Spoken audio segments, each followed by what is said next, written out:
ఛావా మరాఠీ భాషలో పులిబిడ్డ. The great Chhatrapati Shivaji కుమారుడు, అతని వారసత్వాన్ని నిలిపిన యోధుడు శంభాజీ. విక్కీ కౌశల్ శంభాజీగా చేసిన ఆ సినిమా కథ భారతదేశ ఆధునిక చరిత్రలో ఒక గొప్ప మలుపు అని చాలా మందికి తెలియదు. ఆనాడు ఉన్మాద స్థాయిలో మత మార్పిళ్లు జరుగుతున్న కాలం. హిందూ ధర్మాన్ని ఎలాగైనా అంతం చేయాలని అప్పటి మొఘల్ రాజు ఔరంగజేబు కుట్రలు చేస్తున్న సమయం. కాని 9 ఏళ్లే పరిపాలించినా ఆనాడు ఔరంగజేబుని ముప్పు తిప్పలు పెట్టి శంభాజీ చూపించిన ధైర్యమే అప్పటి భారతీయుల్లో జాతీయ భావాలు రగిల్చింది. అదే మొఘల్ సామ్రాజ్య పతనాన్ని శాసించింది. అలాంటి గొప్ప వీరుడి గురించి చరిత్ర పుస్తకాల్లో కనిపించనీయకుండా కొందరు చరిత్రకారులు పెద్ద ద్రోహమే చేశారు. చరిత్రలో శంభాజీ గొప్పతనాన్ని తగ్గించి రాసి మన ఘన చరిత్రకే కళంకం తెచ్చారు. ఛత్రపతి శివాజీ తర్వాత మరాఠా సామ్రాజ్యం జెండాని చరిత్రలో నిలిచేలా ఎగిరేసిన గ్రేట్ వారియర్ ఛత్రపతి శంభాజీ అసలైన చరిత్రను ఇప్పుడు తెలుసుకుందాం. 1680 ఏప్రిల్ 4 ఆనాడు చైత్రమాసం పౌర్ణమి. ఆ మధ్యాహ్నం తన 53వ ఏట గ్రేట్ వారియర్ మరాఠా సామ్రాజ్యాధిపతి ఛత్రపతి శివాజీ అనారోగ్యంతో అమరులయ్యారు. ఆనాటి దురాక్రమణదారులకు చుక్కలు చూపించి భారతదేశ సంస్కృతిని, హైందవ ధర్మాన్ని కాపాడిన యోధుడు, ఓటమి తెలియని వీరాధి వీరుడు ఛత్రపతి శివాజీ. దేశాన్ని దోచుకు తింటున్న మొఘలుల మెడలు వంచిన ధైర్యం ఛత్రపతి శివాజీ. అతని మరణం తర్వాత ఆ ధైర్యాన్ని కాపాడే వీరుడు ఎవరు అన్న చర్చ మొదలైంది. శివాజీకి 2 కుమారులు. వారిలో పెద్దవాడు శంభాజీ. శివాజీ రెండో భార్య సోయిరాబాయి కుమారుడు రాజారాం. 1680లో శివాజీ మరణించే నాటికి శంభాజీకి 25 ఏళ్లు. రెండవ కుమారుడు రాజారాంకి అప్పటికి 10 ఏళ్లే. అందువల్ల అతన్ని రాజుగా కూర్చోబెట్టలేదు. శివాజీ తర్వాత ఏం చేయాలో మంత్రిమండలికి అర్థం కాలేదు. ఈలోపు రెండో భార్య తన కుమారుణ్ణే రాజుగా చేయాలనుకుని రాజకీయాలు చేసింది. ఇది కొందరు సైన్యాధికారులకు, మంత్రులకు నచ్చలేదు. వారు శివాజీ పెద్ద కుమారుడు శంభాజీ దగ్గరికే వెళ్లారు. శివాజీ పేరు నిలబెట్టాలని ప్రాధేయపడ్డారు. నిజానికి ఇలాంటి పరిస్థితులు ఏ సామ్రాజ్యంలో ఉన్నా ఏ సైన్యాధ్యక్షుడో మంత్రో తిరుగుబాటు చేసి అందర్నీ సంహరించి రాజయ్యేవాడు. అలాంటి చరిత్రలు చాలానే చూశాం. కానీ శివాజీ రాజ్యంలో అన్నిటికన్నా ముఖ్యంగా తన వారికి దేశం పట్ల ప్రేమను నింపాడు. కుట్రలు నేర్పలేదు. అందుకే శివాజీ అంత విశాలమైన మరాఠా సామ్రాజ్యాన్ని నిర్మించగలిగాడు. శివాజీ మరణం తర్వాత ఆ రాజ్యాన్ని చాలా సులువుగా దోచేయచ్చని ఔరంగజేబు అనుకున్నాడు. కాని శివాజీ ఆత్మ తన కుమారుల్లో ప్రవేశించిందో లేదా ఆయన నమ్ముకున్న శివుడే అనుగ్రహించాడో తెలియదు. 53 ఏళ్లకే తండ్రి మరణిస్తాడని అతను అనుకోలేదు. తండ్రి మరణంతో తీవ్రంగా మనస్తాపం చెందాడు శంభాజీ. శివాజీ అనుచరులు ఎంతో నమ్మకంతో తనకప్పచెప్పిన పవిత్ర బాధ్యతను అంతే పవిత్రంగా స్వీకరించాడు. శత్రువులపై రుద్ర తాండవం చేశాడు. తండ్రి మరణం తర్వాత మంత్రులు, సైన్యాధ్యక్షులందర్నీ సమావేశపరిచాడు శంభాజీ. శివాజీ మరణించాడన్న వార్త తెలియగానే ఔరంగజేబు తన సైన్యాలను పనాల్హా కోట, దక్షిణ మరాఠా, దక్షిణ కొంకణ ప్రాంతాల వైపు పంపించాడు. కానీ తన వైపు ఉన్న 5000 సైన్యంతో మెరుపు దాడి చేశాడు శంభాజీ. ఈ విషయం తెలిసి ఔరంగజేబుకి ఏమీ అర్థం కాలేదు. పులిపోతే పులిబిడ్డ వచ్చిందని అనుకున్నట్ట. మొదటి దాడికే అంత భయపడ్డాడు. ఔరంగజేబు ఆక్రమించాలనుకున్న ఆ కోటలను శంభాజీ వశపరుచుకున్నాడు. 5000 సైన్యంతో వెళ్లి 20,000 సైన్యంతో తిరిగి వచ్చి మరాఠా సింహాసనాన్ని అధిష్ఠించాడు. ఛత్రపతి శివాజీ తర్వాత ఛత్రపతి శంభాజీ తండ్రి పేరు నిలబెట్టాడు. అయితే శంభాజీ సవతి తల్లి అయిన సోయిరాబాయి తన కుమారుడైన రాజారాంని రాజును చేద్దామనుకుంది. కాని శంభాజీ చక్రవర్తి అయ్యాడు. సోయిరాబాయిని కన్న తల్లి కన్నా ఎక్కువగా చూశాడు శంభాజీ. తన కుమారుణ్ణే ఎలాగైనా రాజును చేయాలన్న స్వార్థంతో శంభాజీకి సోయిరాబాయి విషం పెట్టింది.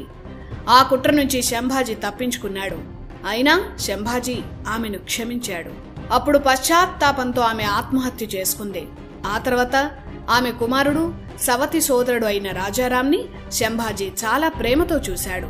ఎంతలా అంటే శంభాజీ తర్వాత అతని ఛత్రపతి అయ్యాడు. మరాఠా చరిత్రలోనే కాదు, భారత ఆధునిక చరిత్రలోనే Sambhaji time great mile stone. ఎందుకంటే శివాజీ భారతీయ ఆత్మను కాపాడాడు. శంభాజీ తన త్యాగాలతో ప్రతి గడపలోనూ జాతీయ భావాలను నిద్రలేపాడు. 1857 స్వతంత్ర పోరాటాన్ని చరిత్రకారులు తక్కువ చేసి ఎలాగైతే చూపించారో అలాగే దురాక్రమణదారులపై సంభాజీ చేసిన పోరాట చరిత్రపై కూడా మన హిస్టోరియన్లు అదే ఫార్ములా ప్రయోగించి తక్కువ చేసి చూపించారు. శివాజీ షేర్ అయితే సంభాజీ ఛావా అంటే పులిబిడ్డ అని అర్థం.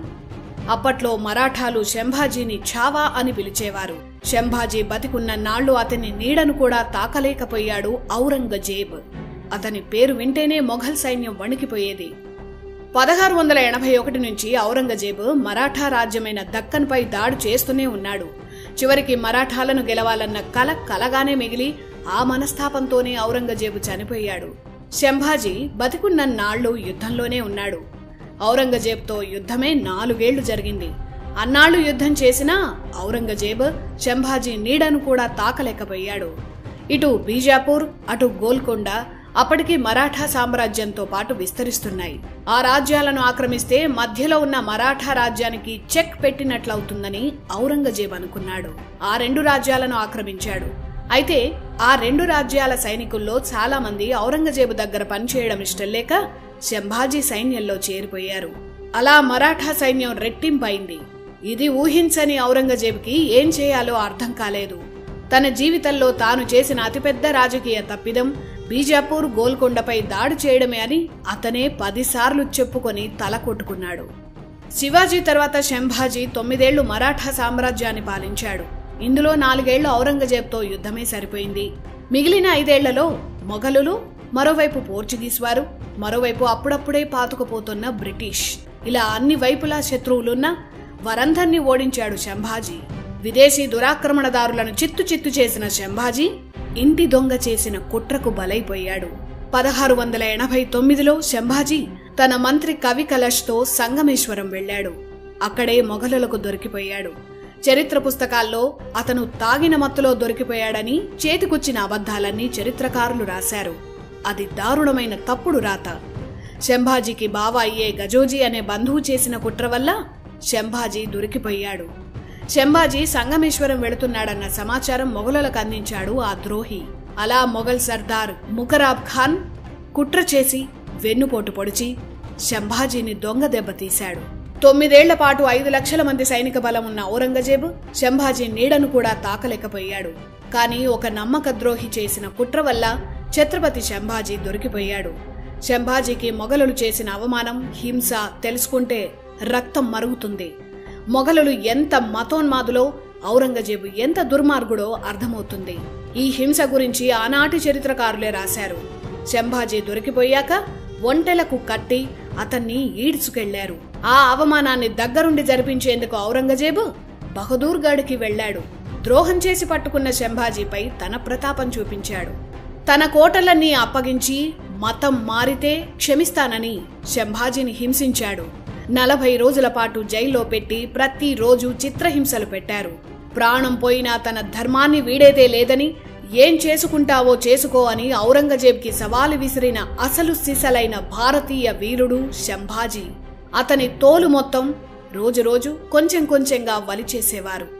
వారి ఉన్మాద చేష్టలన్నీ సంభాజీపై ప్రయోగించారు. అతన్ని పరిగెత్తించి దొరికిన ఆయుధంతో అతన్ని మొఘల్ సైన్యం హింసించేది.